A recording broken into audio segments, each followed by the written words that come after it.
Nakakapasong 36.6 degrees Celsius ang naitalang temperatura sa Metro Manila ngayong araw.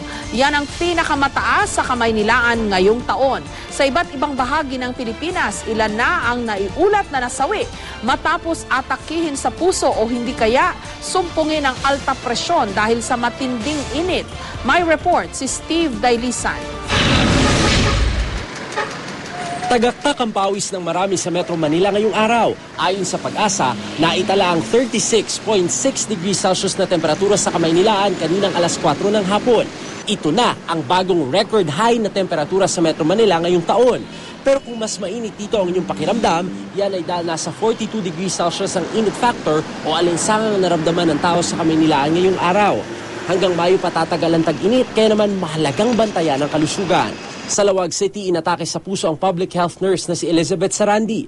Mainit na panahon at sobrang pagod ang itinuturong dahilan ng heart attack ni Sarandi. Dahil sa sobrang init din, kaya sinumpong umano ng hypertension ng retired teacher na si Realonda Arconado sa Vigan, Ilocos Sur. Ilang sandali matapos ang interview ng GMA News kahapon, ay dumaing muli si Aling Realonda ng matinding init at pagkahilo hanggang sa lumala ang kanyang kondisyon. Sinubukan pang iligtas ng mga nurse at doktor ang ginang pero binawian siya ng buhay. Sa Iloilo District Jail, dumadaing din ang mga nakakulong dahil sa matinding init. Nakakadagdag din umano sa problema ang lumaking bilang ng mga preso.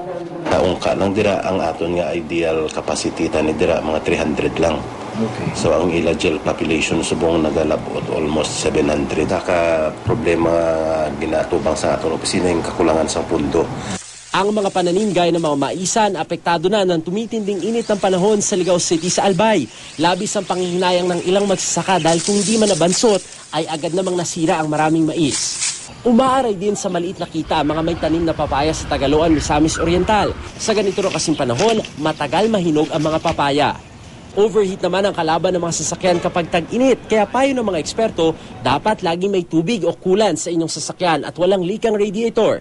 Kapag galing sa napakainit na open space parking, i-check muna ang makina, lalo na ang brake pads. Baka kasi sa sobrang init, nagdikit na mga ito at mahirapan ang sasakyan mong umarangkada. Suriin ding lagi ang gulong dahil posibleng sumabog ito dahil sa mainit na kalsada. Huwag ding bibiglain ang aircon kapag galing sa mainit na parking. Kung pwede yung fan muna para makatulong sa air circulation. So after a while, maybe a minute or so, you can turn on your air conditioning. Sana mo na yung mga bintana mo na binuksan mo. Steve Dailisan, GMA News.